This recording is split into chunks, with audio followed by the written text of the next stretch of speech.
नमस्कार, स्वागत है आपका 4 टीवी न्यूज पर और मैं हूं आपके साथ जोही सिंह। बुलेटिन की शुरुआत करते हैं बड़ी जानकारी के साथ। जम्मू कश्मीर के राजौरी जिले में एक भीषण सड़क हादसा हो गया। चिंगस इलाके में इस हादसे की जानकारी मिल रही है। जम्मू राजौरी हाईवे पर एक टेम्पो ट्रैवलर पर एक बताया जा रहा है ट्रैवलर के दुर्घटनाग्रस्त होने से 2 लोगों की मौत हुई है और 7 लोग घायल भी हुए हैं। घायलों को तुरंत राजौरी के सरकारी मेडिकल कॉलेज अस्पताल लाया गया, जहां उनका इलाज जारी है। अस्पताल के डॉक्टर शमीम अहमद चौधरी ने इसको लेकर जानकारी दी कि 7 घायलों को लाया गया था, जिनमें से 2 ने दम तोड़ दिया है। बाकियों का इलाज चल रहा है। डॉक्टरों की निगरानी में इनका इलाज जारी है। हादसे के बाद हाईवे पर कुछ देर के लिए यातायात भी प्रभावित रहा। पुलिस ने मामला दर्ज कर मामले की जांच पड़ताल शुरू कर दी है। तो यह खबर आपको बताते चले जम्मू कश्मीर के राजौरी से सामने आ रही है, जहां ये हादसा हो गया है। टेम्पो ट्रैवलर जो है वो इस दौरान क्षतिग्रस्त हुआ, जिसमें 2 लोगों की मौत हुई है। हालांकि अन्य कई लोग घायल बताए जा रहे हैं। तो राजौरी में हादसा और डॉक्टरों की निगरानी में तमाम घायलों का इलाज किया जा रहा है।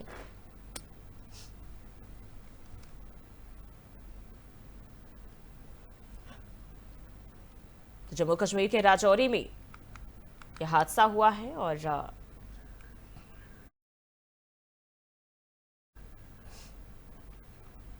और वहीं केंद्रीय गृह मंत्री अमित शाह आज वाराणसी में बड़ी बैठक की अध्यक्षता करेंगे और यह 25वीं मध्य क्षेत्रीय परिषद की बैठक है, जिसमें उत्तर प्रदेश, उत्तराखंड, मध्य प्रदेश और छत्तीसगढ़ के मुख्यमंत्री हिस्सा लेंगे। बैठक में इन राज्यों से जुड़े अहम प्रशासनिक मुद्दों, सुरक्षा, कानून व्यवस्था और विकास कार्यों पर चर्चा की जाएगी। इसके अलावा सीमावर्ती इलाकों के समन्वय और बुनियादी ढांचे से जुड़ी योजनाओं पर भी बात होने की संभावना है और इस उच्च स्तरीय बैठक में संबंधित राज्यों के वरिष्ठ अधिकारी और नीति निर्माता भी मौजूद रहेंगे। वाराणसी में इस बैठक को लेकर प्रशासनिक तैयारियां पूरी कर ली गई और सुरक्षा के कड़े इंतजाम भी किए गए हैं।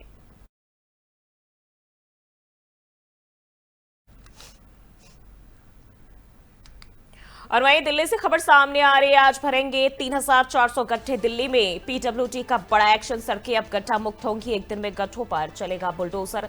दिल्ली की सड़कों पर सुधार अभियान तेज। पीडब्ल्यूडी ने संभाली कमान और सभी एजेंसियां इसमें शामिल होंगी।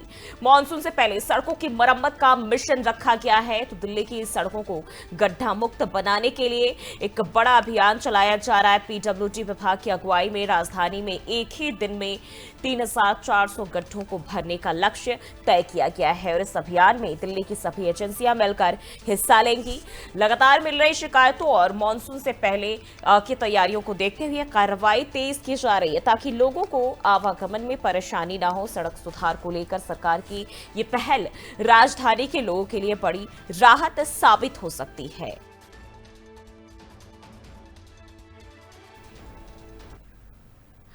और वहीं दिल्ली में आज मानसून की दस्तक संभव बताई जा रही है। गरज के साथ बारिश का अनुमान। येलो अलर्ट भी जारी। दिल्ली एनसीआर में आज बदलेगा मौसम का मिजाज। आईएमडी का अलर्ट। तेज बारिश की संभावना जताई गई है। दिल्ली वालों को गर्मी से राहत भी आज मिल सकती है। मानसून पहुंचने को तैयार है और मौसम विभाग का अलर्ट जारी कर दिया गया है। दिल्ली एनसीआर में आज बारिश का अलर्ट। आईएमडी ने अलर्ट जारी किया है। तेज बारिश की संभावना भी जताई है। तो दिल्ली एनसीआर में आज मौसम करवट ले सकता है। भारतीय मौसम विभाग के मुताबिक आज पूरे दिन गरज और चमक के साथ बारिश की संभावना जताई जा रही है। मानसून के दिल्ली में दस्तक देने की पूरी उम्मीद भी है और इसे देखते हुए मौसम विभाग ने येलो अलर्ट भी जारी किया है। लगातार बढ़ती गर्मी और उमस से परेशान लोगों को आज बड़ी राहत मिल सकती है। वहीं राजधानी में बादलों की आवाजाही सुबह से ही बनी हुई है और तापमान में भी गिरावट दर्ज की जा सकती है।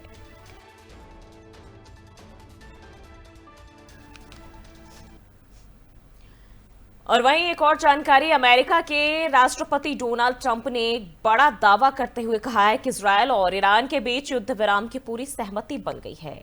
अपने सोशल मीडिया पोस्ट पर ट्रंप ने लिखा है कि अब से लगभग 6 घंटे बाद दोनों देश अपने अपने अंतिम सैन्य अभियानों को खत्म करेंगे और उसके बाद 12-12 घंटे का पूर्ण और शांति युद्ध विराम लागू किया जाएगा।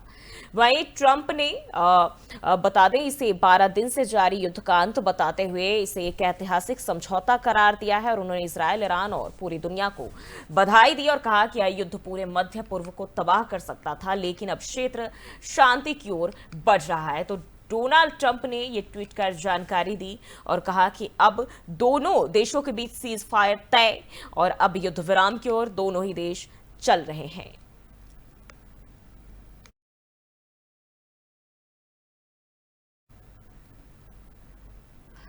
और वहीं गुजरात के अहमदाबाद सिविल अस्पताल में बड़ी जानकारी सामने आई। अस्पताल के चिकित्सा अधीक्षक राकेश जोशी ने बताया कि 23 जून शाम 7 बजे तक कुल 253 डीएनए सैंपल रिपोर्ट आ चुकी है और इनमें 240 यात्री और 13 गैर यात्री शामिल हैं।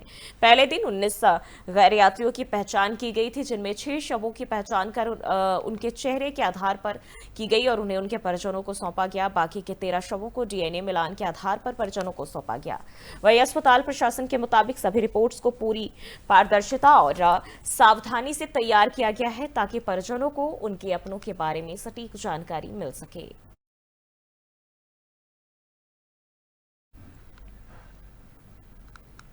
और वहीं आपको बताते चले, कोयम्बटूर में आरएसएस प्रमुख मोहन भागवत का बयान सामने आया है और कहा कि भारत का इतिहास सहमति नहीं मित्रता का है और विश्व से दोस्ती की परंपरा भारत की रही है। तो आपको बताते चले, तमिलनाडु के कोयम्बटूर में राष्ट्रीय स्वयंसेवक संघ प्रमुख मोहन भागवत ने भारत के ऐतिहासिक दृष्टिकोण पर बड़ा बयान दिया, जिसमें उन्होंने कहा कि भारत का इतिहास कभी ये नहीं कहता है कि हम दुनिया से सिर्फ सहमति जताई है हमने, बल्कि भारत ने हमेशा विश्व से मित्रता की है। मोहन भागवत ने कहा कि भारत की परंपरा संघर्ष या वर्चस्व की नहीं है, बल्कि सहयोग और शांति की रही है। उनका ये बयान देश की सांस्कृतिक सोच और वैश्विक दृष्टिकोण को रेखांकित करता है। कार्यक्रम में बड़ी संख्या में स्वयंसेवक और नागरिक शामिल हुए। उन्होंने भागवत के संबोधन को ध्यान से सुना। उनके इस विचार को एक सकारात्मक संदेश के रूप में देखा जा रहा है।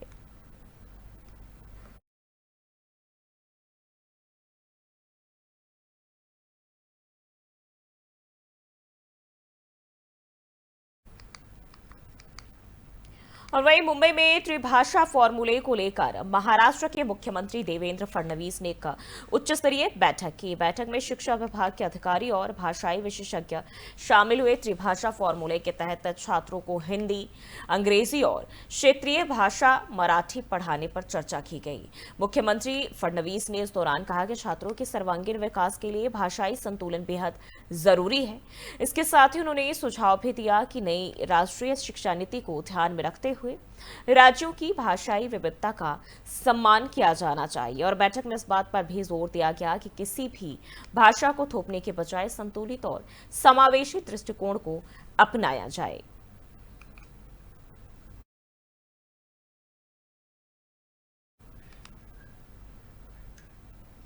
और वहीं ईरान और इजरायल के बीच जारी तनाव के बीच विदेश मंत्री सईद अब्बास अरागची ने बड़ा बयान दिया है और उन्होंने ट्वीट कर कहा कि इजरायल ने ईरान पर युद्ध शुरू किया, न कि ईरान ने। सईद अब्बास ने स्पष्ट किया कि अभी तक युद्ध विराम या सैन्य अभियानों के खत्म को लेकर कोई भी औपचारिक समझौता नहीं किया गया है। हालांकि उन्होंने संकेत दिया कि अगर इजरायल सुबह 4 बजे से पहले अपने हमले रोक देता है तो ईरान भी जवाबी कार्रवाई बंद कर सकता है। इसके साथ ही उन्होंने कहा कि ईरानी सैन्य अभियान की समाप्ति पर अंतिम निर्णय बाद में लिया जाएगा और इस बयान से साफ है कि हालात अभी भी नाजुक बने हुए हैं।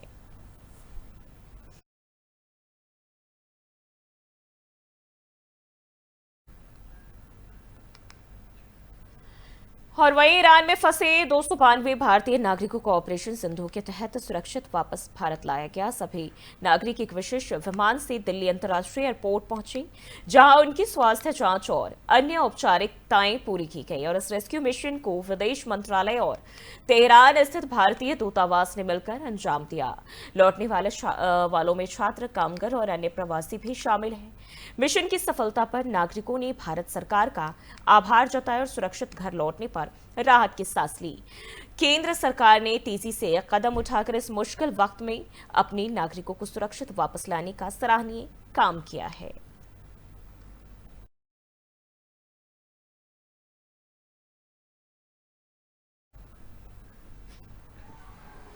और देश के 26 राज्यों में पहुंचा मानसून। राजस्थान और एमपी में भारी बारिश का अलर्ट जारी। गुजरात में भी भारी बारिश का अलर्ट जारी किया गया। ओडिशा में 50,000 लोग बाढ़ से प्रभावित। तो देश भर में मानसून ने रफ्तार पकड़ ली और अब तक 26 राज्यों में इसकी दस्तक हो चुकी है। मौसम विभाग ने राजस्थान और मध्य प्रदेश में भारी बारिश का अलर्ट जारी किया है। गुजरात के कई इलाकों में भी तेज बारिश की चेतावनी दी गई है और इन राज्यों में प्रशासन को अलर्ट मोड पर रखा गया है। वहीं ओडिशा में भारी बारिश के कारण बाढ़ जैसे हालात बन गए हैं और करीब 50,000 लोग प्रभावित भी हुए हैं। राहत और बचाव कार्य जारी है। मौसम विभाग के मुताबिक अगले कुछ दिनों में और इलाकों में मानसून की सक्रियता बढ़ सकती है। लोगों को सतर्क रहने और प्रशासन के दिशा निर्देशों का पालन करने की अपील भी की गई है।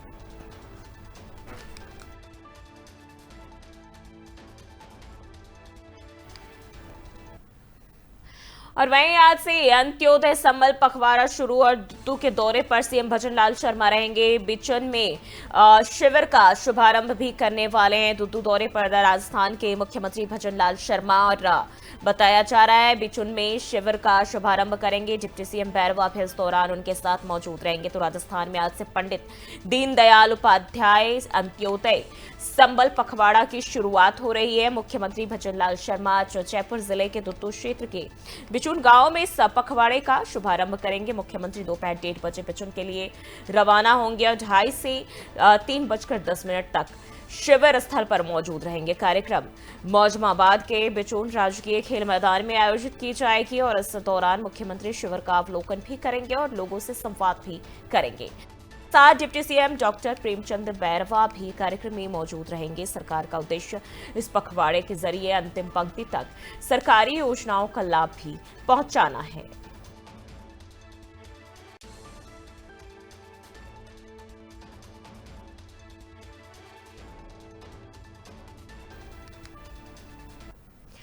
और सेकेंड वर्ल्ड वॉर के बाद विश्व के लगभग सभी देश गुलामी और उपनिवेशवाद की जंजीरों से मुक्त हो रहे थे और ऐसे में दो महाशक्तियां अमेरिका और सोवियत संघ वैश्विक सत्ता के रूप में उभरी और अपनी अपनी विचारधाराओं को दुनिया के निर्देशों पर थोपने लगी। और इसी समय सन 1947 में आजाद हुआ भारत ना तो पूरब के गुट में शामिल हुआ और ना ही पश्चिम के, बल्कि उसने गुट निरपेक्ष आंदोलन का रास्ता अपनाया।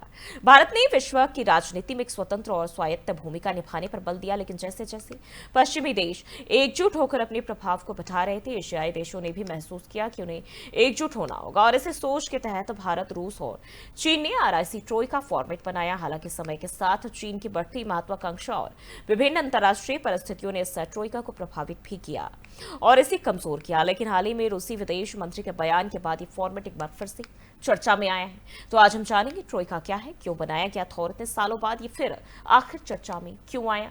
ये रिपोर्ट देखिए। राजनीतिक दिशा और दशा बदलने और पश्चिमी देशों के बढ़ते दबाव ने दक्षिण पश्चिम देश, खासकर भारत, रूस और चीन को यह एहसास दिलाने लगा है कि ये पश्चिमी देश हमें आपस में लड़ाने का काम कर रहे हैं। ये कूटनीतिक और आर्थिक हित को साधने के लिए हम विकासशील देशों का शोषण कर रहे हैं। इसलिए इन देशों ने एक ऐसे संगठन बनाने पर बल दिया जो पश्चिमी देश, खासकर अमेरिका को उसी की भाषा में जवाब दे सके।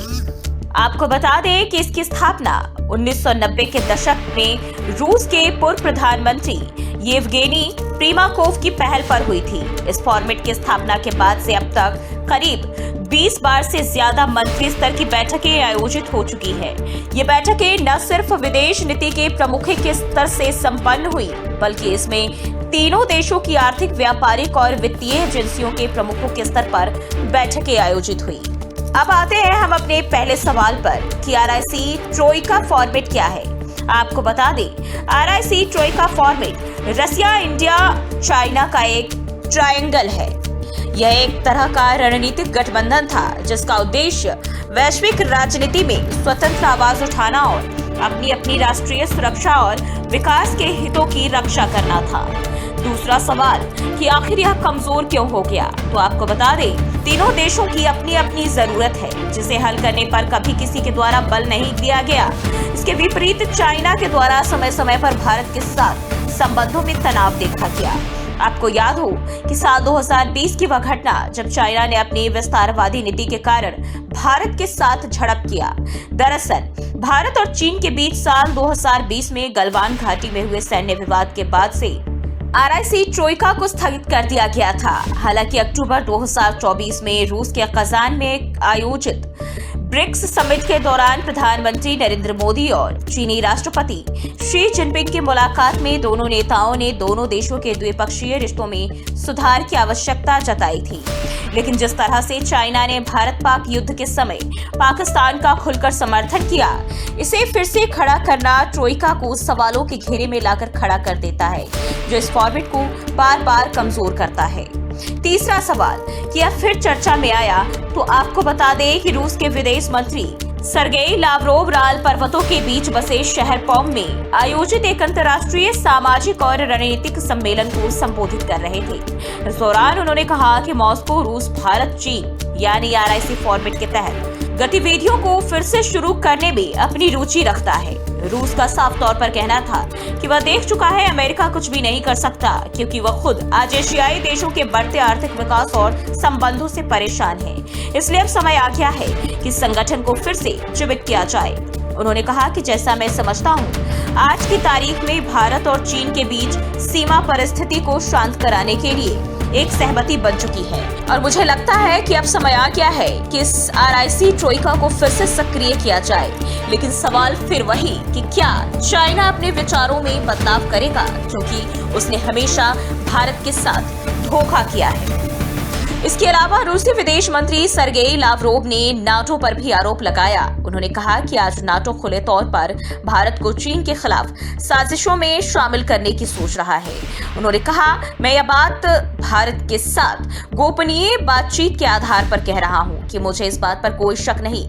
हमारे भारतीय दोस्त और हम इस प्रवृत्ति को स्पष्ट रूप से देख रहे हैं, जिसे वास्तव में उकसावे की एक बड़ी कार्रवाई कहा जा सकता है। इस बयान से साफ है कि रूस भारत के साथ सहयोग और समर्थन को प्राथमिकता दे रहा है। वहीं चीन के प्रति रूस की कुछ शंकाएं अभी भी बनी हुई है। RIC ट्रोइका फॉर्मेट एक ऐसा गठबंधन जो तीसरी दुनिया के देशों को वैश्विक राजनीति में स्वतंत्रता और सामूहिक ताकत प्रदान करने के लिए बनाया गया था। हालांकि समय समय पर इसकी चुनौतियां और बाधाएं आई, लेकिन रूस के हालिया बयान ने इस फॉर्मेट को फिर से सक्रिय करने की संभावना को बढ़ा दिया है। तो क्या भारत, रूस और चीन मिलकर फिर से एक मजबूत त्रिकोणीय गठबंधन बना पाएंगे? और क्या यह वैश्विक सत्ता संतुलन को प्रभावित करेगा? ये आने वाले समय में ही पता चल। और जब देश की सीमाएं खतरे में हो और आसमान से मिसाइलें या ड्रोन हमला करे, तब सिर्फ सैनिकों का हौसला नहीं बल्कि तकनीक भी दुश्मन को जवाब देती है। हाल ही में भारत पर हुए ड्रोन और मिसाइल हमलों की कोशिशों को भारतीय वायु रक्षा प्रणाली ने नाकाम कर दिया और इसमें सबसे अहम भूमिका निभाई रूस से हासिल की गई अत्याधुनिक मिसाइल बात करें प्रणाली S-400 ट्रायम्फ ने। और इस सफलता ने एक बार फिर से S-400 को भारत के आसमान की ढाल साबित कर दिया।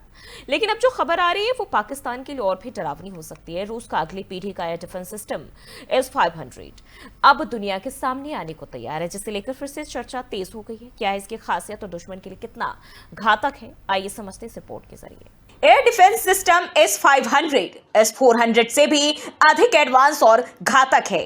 बेहतर रेंज, तेज रिएक्शन टाइम और अंतरिक्ष से आने वाले खतरों को भी नष्ट करने की क्षमता से लैस।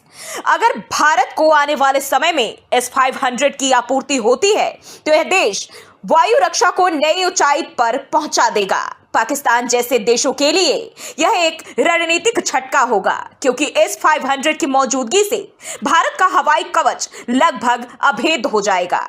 यानी कि मतलब साफ है कि अब भारत की हवाई सुरक्षा और मजबूत होने की दिशा में आगे बढ़ रही है।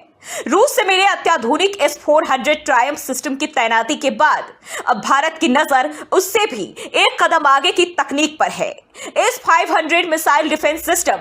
दरअसल रूस ने प्रधानमंत्री नरेंद्र मोदी की हालिया मॉस्को यात्रा के दौरान इस नई पीढ़ी की वायु रक्षा प्रणाली के संयुक्त उत्पादन का प्रस्ताव दोबारा रखा।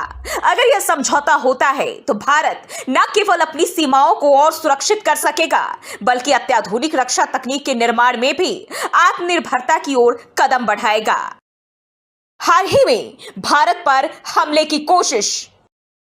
7 मई 2025 की सुबह भारत ने पाकिस्तान और पीओके यानी पाकिस्तान अधिकृत कश्मीर के 9 ठिकानों पर सर्जिकल हमले किए। इसके जवाब में पाकिस्तान की ओर से ड्रोन और मिसाइल के जरिए भारत के सैन्य प्रतिष्ठानों को निशाना बनाने की कोशिश हुई, लेकिन ये हमले S-400 ट्रायम्फ और एकीकृत काउंटर UAS सिस्टम की वजह से सफल नहीं हो पाए।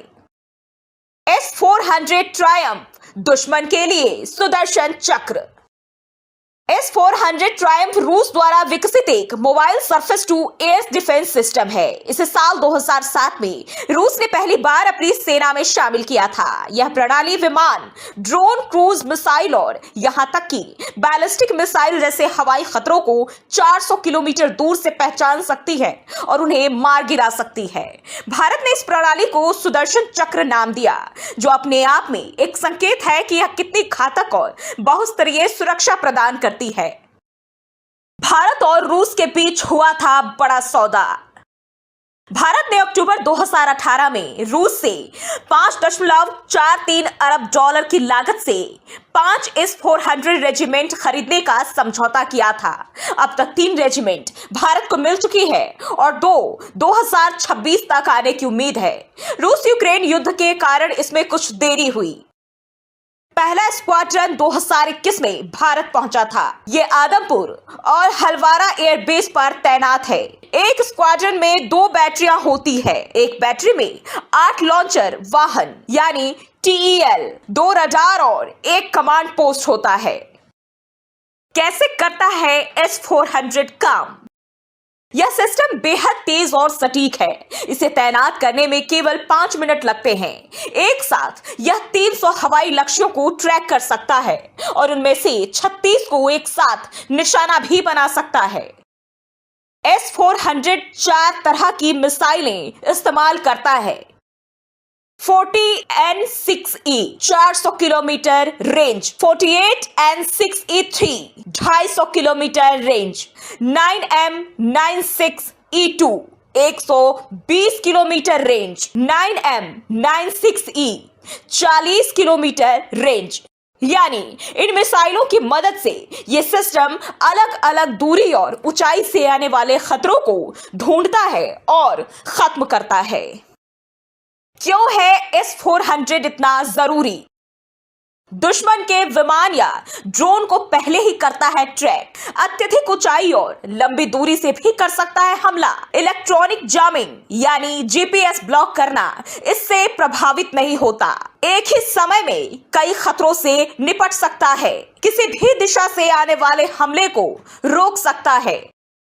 भारत ने इस सिस्टम को रणनीतिक रूप से महत्वपूर्ण इलाकों में तैनात किया है, जैसे सिलीगुड़ी कॉरिडोर। पश्चिम बंगाल में स्थित यह इलाका भारत के उत्तरी पूर्वी राज्यों को जोड़ता है और चीन बांग्लादेश की गतिविधियों के लिहाज से बेहद संवेदनशील है। साथ ही पंजाब का सीमावर्ती इलाका पाकिस्तान से होने वाली घुसपैठ और आतंकी गतिविधियों को ध्यान में रखते हुए यहाँ तैनाती की गई है। बताते चले कि रूस फिलहाल अपने नए S-500 वायु रक्षा सिस्टम पर काम कर रहा है। गौरतलब है कि प्रधानमंत्री नरेंद्र मोदी की 2024 में रूस यात्रा के दौरान रूस ने S-500 को भारत के साथ मिलकर बनाने का प्रस्ताव फिर से रखा। अब अगर यह समझौता होता है तो भारत दुनिया की सबसे आधुनिक वायु रक्षा तकनीक विकसित करने वाले देशों में शामिल हो जाएगा।